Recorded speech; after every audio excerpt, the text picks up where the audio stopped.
By the way, he identified Madam Secretary, himself, I reclaim my time. Stop filibustering.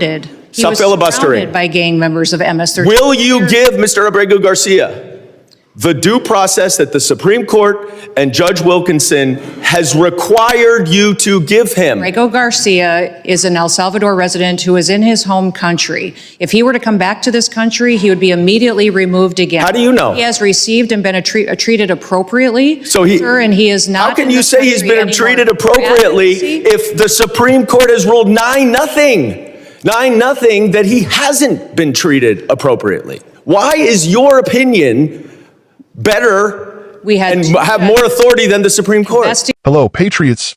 Welcome back to Signal 76, where we speak truth, defend liberty, and expose those who are trying to shred the Constitution right before our very eyes.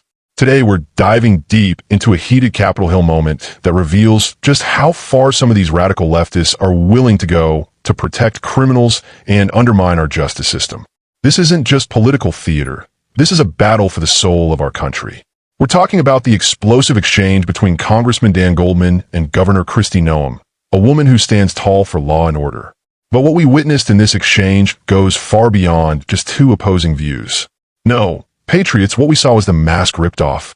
The radical left, represented by Goldman, is now openly defending a suspected MS-13 terrorist over the rule of law, over national security, and over you, the American citizen.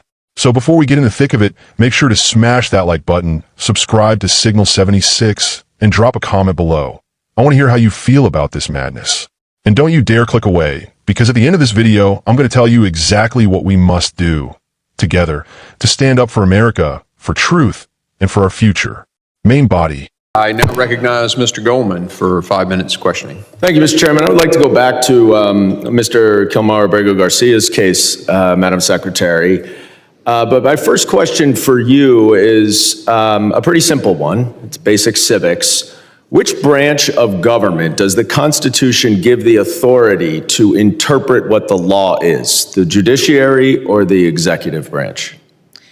Sir, going forward, the interpretation of the law, you make the laws in this body. The judicial branch makes sure that they have integrity and they're applied properly to individuals. So I'm just going to take that as the judiciary branch.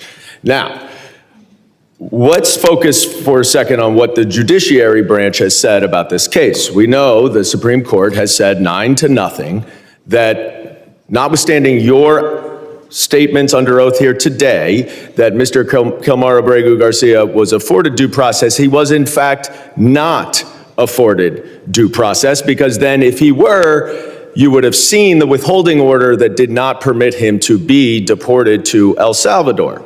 Now you allege, and I guess the Attorney General alleges, that he's a member of MS-13. That may very well be the case. And if he is, now that is a foreign terrorist organization, certainly the immigration laws would allow him, and in fact require him, to be deported. I certainly would support that. But the problem that we have here is what you allege, what Ms. Green alleges, what the Attorney General alleges, is not the judiciary. You don't get to decide whether or not he is an MS-13 member. And you don't have to take my word for it, because Judge Wilkinson, a Fourth Circuit judge, very conservative, addressed this argument. He said, the government asserts that Abrego Garcia is a terrorist and a member of MS-13. Perhaps, but perhaps not. Regardless, he is still entitled to due process. If the government is confident in its position, it should be assured that position will prevail in proceedings to terminate the withholding of removal order. Will you commit right now to give Mr. Abrego Garcia that process where you can prove your allegation that he is a member of MS-13? Congressman, that judge that you just quoted did not say he was not a member of MS-13. Who did say that he was a member of MS-13 was law enforcement officers that encountered this individual. Yeah, he knows We that. had This is a Fourth Circuit judge. He knows all of what the evidence is, and he's saying if that evidence. So you're not going to commit to follow this order. You won't commit to follow this court order. By the way, he identified Madam Secretary, himself. I reclaim my time. Stop filibustering.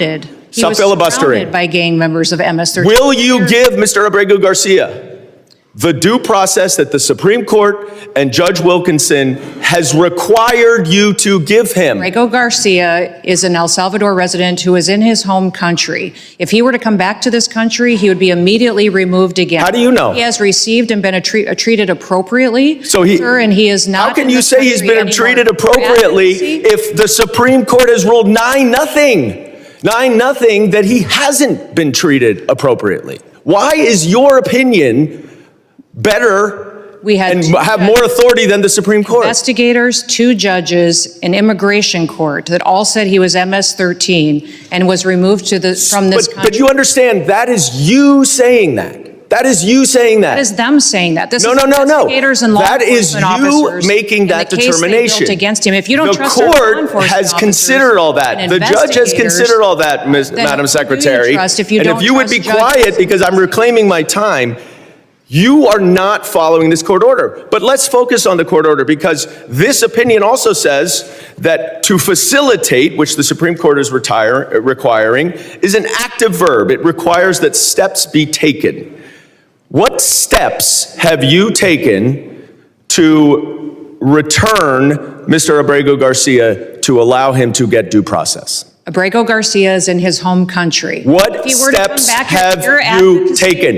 If your continued advocacy for him were to... I'm not advocating for him. I'm advocating for a court order, Madam Secretary. The court order says that you must take steps to follow the court order. You are here under oath. What steps have you taken to return Mr. Abrego Garcia pursuant to this court order? It's got to be extremely discouraging to be one of your constituents. To see you fight for a terrorist like this and not fight for them is extremely alarming to me. I'm fighting for due process, and that's under the Constitution. Gentleman's time has expired. Due process. The gentleman's time has expired. I now recognize... Let's talk about due process.